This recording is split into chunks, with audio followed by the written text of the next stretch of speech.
എന്നെ ശ്രമിക്കുന്ന എല്ലാ പ്രിയപ്പെട്ടവർക്കും കർത്താവായ യേശു ക്രിസ്തുവിന്റെ നാമത്തിലുള്ള സ്നേഹവന്ദനത്തെ അറിയിക്കുന്നു.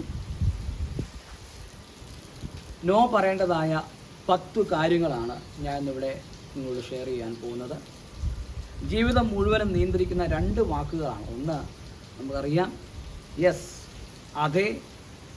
രണ്ടാമതായി പറയണം നോ, അല്ല എന്ന ഒരു പദം. നമുക്കറിയാം ഈ രണ്ട് പദങ്ങൾ ശരിയായി നമ്മൾ ഉപയോഗിക്കുന്നവർക്കാണ് ജീവിതം അവരുടെ ജീവിതം സക്സസ് ആകുന്നത്.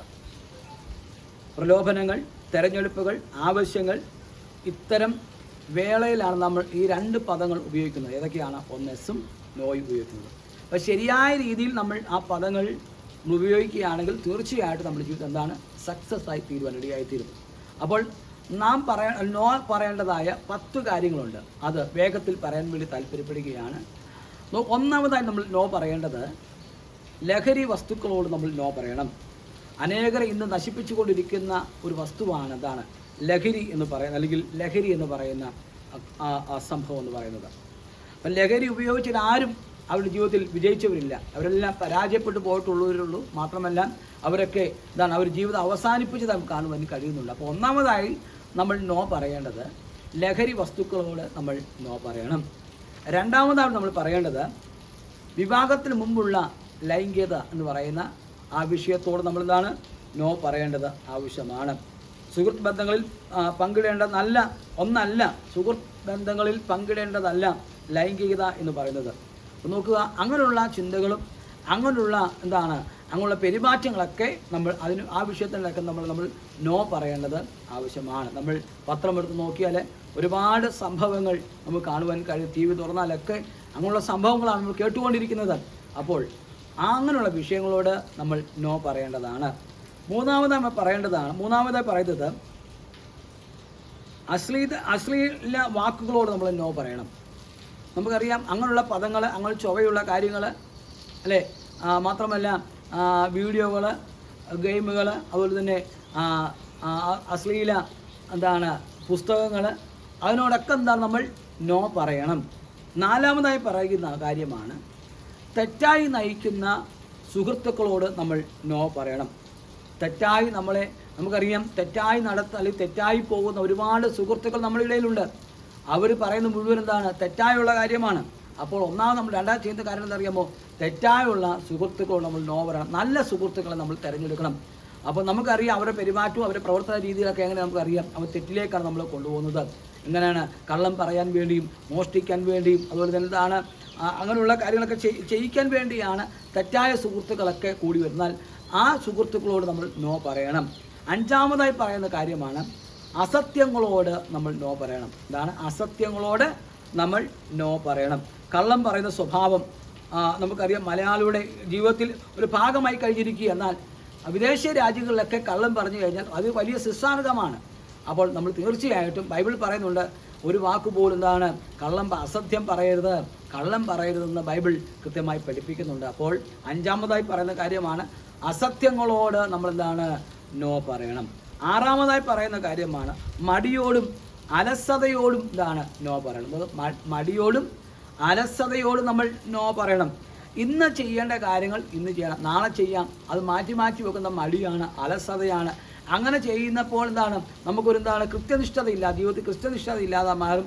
മാത്രമല്ല ആ ജീവിതം സക്സസ് ആയി മാറുവാൻ ഒരുപാട് പ്രയാസത്തിലേക്ക് പോകാൻ കഴിയും. അതുകൊണ്ട് നമ്മൾ അലസതയും മടിയും നമ്മുടെ ജീവിതത്തിൽ അതിനോട് നമ്മൾ നോ പറയണം.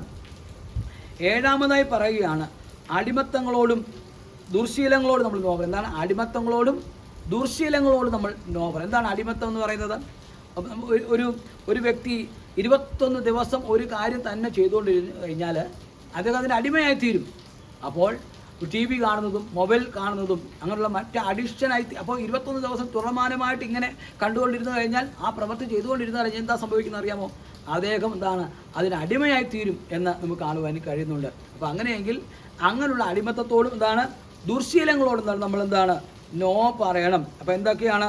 അപ്പോൾ തുടർച്ചയായുള്ള ഫോൺ വിളികൾ, ചാറ്റുകൾ, ചില ആഹാര പദാർത്ഥങ്ങൾ, ലഹരി വസ്തുക്കൾ, ചില സുഹൃത്തുക്കളോട് സംസാരിക്കുന്നത്, അങ്ങനെയുള്ള കാര്യങ്ങളൊക്കെ നമ്മൾ ആ വിഷയത്തോടൊക്കെ നമ്മൾ നോ പറയണം. ദുർശീലങ്ങളോട് നോ പറയണം. അപ്പോൾ അങ്ങനെയൊക്കെയുള്ള കാര്യങ്ങളാണ് അങ്ങനെ നോ പറയുമ്പോഴാണ് നമ്മുടെ ജീവിതം എന്താണ് സക്സസ് ആയി മാറുവാൻ ഇടയായിത്തീരുന്നത്.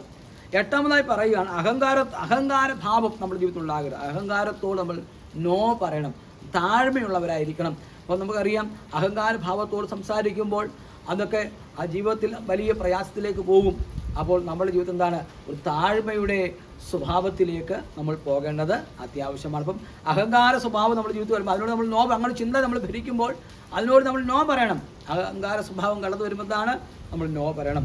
ഒൻപതാമതായി പറയുകയാണ് എന്താണെന്നറിയാമോ, പരാജയ ചിന്തയോട് നമ്മൾ എന്താണ് നോ പറയണം. അപ്പോൾ എന്താ പരാജയ ചിന്ത എന്ന് പറയുന്നത്? എന്നെ കൊണ്ടൊന്നും പറ്റത്തില്ല, എനിക്ക് സാധ്യമല്ല, എനിക്ക് മുൻപോട്ട് പോകാൻ കഴിയത്തില്ല എന്നുള്ള ചിന്ത നമ്മളെ ഭരിക്കുമ്പോൾ അത് നിരാശയിലേക്ക് പോകും. അങ്ങനെയുള്ള ചിന്ത ഭരിക്കുന്ന ഒരു വ്യക്തിക്ക് ഒരിക്കുന്നതാണ് സക്സസ് ആയി മാറത്തില്ല. അവന് മുൻപോട്ട് പോകാൻ പറ്റാത്ത ഒരു ജീവിതത്തിലേക്ക് പോകാം. ഇപ്പം നമുക്കറിയാം പരീക്ഷ എഴുതുമ്പോൾ ഉന്നത വിദ്യാഭ്യാസത്തിലേക്ക് പോകുമ്പോൾ ജോലി മേഖലയിലേക്ക് പോകുമ്പോൾ എനിക്ക് ആ ജോലി കിട്ടത്തില്ലായിരിക്കും, ഞാൻ ആ വിഷയത്തിൽ തോൽക്കുമായിരിക്കാം എന്നൊക്കെയുള്ള പരാജയ ചിന്ത മാറ്റിയിട്ട് പോസിറ്റീവ് കാര്യങ്ങൾ ചിന്തിക്കുകയും പ്രവർത്തിക്കുകയും ചെയ്യുമ്പോഴാണ് നമ്മുടെ ജീവിതം എന്താണ് സക്സസ് ആയി മാറുവാൻ ഇടയായിത്തീരുന്നത്. അപ്പോൾ നമ്മൾ എന്താ ചെയ്യുന്നറിയാമോ, പോസിറ്റീവ് കാര്യങ്ങൾ ചിന്തിക്കുക, പരാജയ ചിന്തകളൊക്കെ മാറ്റിയതാണ് പോസിറ്റീവ് കാര്യങ്ങൾ നെഗറ്റീവ് കാര്യങ്ങളൊക്കെ ചിന്തയൊക്കെ മാറ്റി വെച്ചിട്ട് പോസിറ്റീവ് കാര്യങ്ങൾ ചിന്തിക്കേണ്ട ആവശ്യമാണ്. പത്താമതായിട്ട് പറയുകയാണ് അക്രമത്തോടും ചീത്ത വാക്കുകളോട് നമ്മളെന്താണ് നോ പറയണം. മനസ്സിലായോ? അക്രമത്തോടും ചീത്ത വാക്കുകളോട് നമ്മളെന്താണ് നോ പറയണം. അപ്പോൾ നമുക്കറിയാം ഈ കാലഘട്ടത്തിലൊക്കെ കണ്ടുകൊണ്ടിരിക്കുന്ന അക്രമവാസനയുള്ള കുഞ്ഞുങ്ങളെയും തലമുറകളൊക്കെ കാണുവാൻ കഴിഞ്ഞിട്ടുണ്ട്. അപ്പം അങ്ങനെയുള്ള സ്വഭാവത്തോടും നമ്മളെന്താണ് നോ പറയണം. ചീത്ത വാക്കുകൾ, നമുക്ക് ഇഷ്ടമില്ലാത്ത വാക്കുകൾ, അല്ലേ, മറ്റുള്ളവരെ വേദനിപ്പിക്കുന്ന, മറ്റുള്ളവരെ ബുദ്ധിമുട്ടുണ്ടാക്കുന്ന ഒരു വാക്കുകൾ പോലും നമ്മൾ പറയരുത്. ഈ 10 കൂട്ടം കാര്യങ്ങൾ നമ്മുടെ ജീവിതത്തിൽ അത് കൊണ്ടുവന്നു കഴിഞ്ഞാൽ, നോ പറഞ്ഞു കഴിഞ്ഞാൽ എന്നറിയാമോ, നമ്മുടെ ജീവിതം എന്താണ് സക്സസ് ആയി മാറും. അതുകൊണ്ട് പ്രിയപ്പെട്ടവരെ, ഞാൻ പറയട്ടെ പ്രിയപ്പെട്ടവരെ, ഈ 10 കൂട്ടം കാര്യങ്ങൾ നിങ്ങൾ ഞാൻ ഒന്നുകൂടെ പറയാം. ഒന്നാമത്തെ കാര്യം എന്താണ്? ലഹരിയോട് നമ്മൾ നോ പറയണം. രണ്ടാമത് എന്താണ്? വിവാഹത്തിന് മുമ്പുള്ള ലൈംഗികതയോട് നമ്മൾ നോ പറയണം. മൂന്നാമതായി പറയുന്നത് അശ്ലീല അങ്ങനെയുള്ള കാര്യങ്ങളോട് നമ്മൾ നോ പറയണം. പിന്നെ നാലാമതായി പറയുകയാണ് തെറ്റിലേക്ക് നയിക്കുന്ന സുഹൃത്തുക്കളോട് നമ്മൾ നോ പറയണം. അസത്യങ്ങളോട് നമ്മൾ നോ പറയണം. ആറാമതായി പറയുകയാണ് മടിയോടും അലസതയോടും നമ്മൾ നോ പറയണം. പിന്നെ ഏഴാമതായി പറയുന്നു അടിമത്തങ്ങളോടും ദുർശീലങ്ങളോടും നമ്മൾ നോ പറയണം. എട്ടാമതായി പറയുകയാണ് അഹങ്കാര ഭാവത്തോട് നമ്മൾ നോ പറയണം. ഒൻപതാമതായി പറയുന്നു പരാജയ ചിന്തകളോട് നമ്മൾ നോ പറയണം. പത്താമതായി പറയുകയാണ് അക്രമത്തോടും ചീത്ത വാക്കുകളോടും നമ്മൾ നോ പറഞ്ഞെങ്കിൽ നമ്മുടെ ജീവിതം സക്സസ് ആയി മാറും. അതുകൊണ്ട് ഇങ്ങനെ നമ്മുടെ ജീവിതം സക്സസ് ആയി മാറട്ടെ. എല്ലാ പ്രിയപ്പെട്ടവരെയും നമ്മൾ നോ പറയേണ്ട സ്ഥാനത്ത് നോ പറഞ്ഞുകൊണ്ട് മുന്നോട്ട് പോകാം. കർത്താവ് എല്ലാവരെയും അനുഗ്രഹിക്കുമാറാകട്ടെ.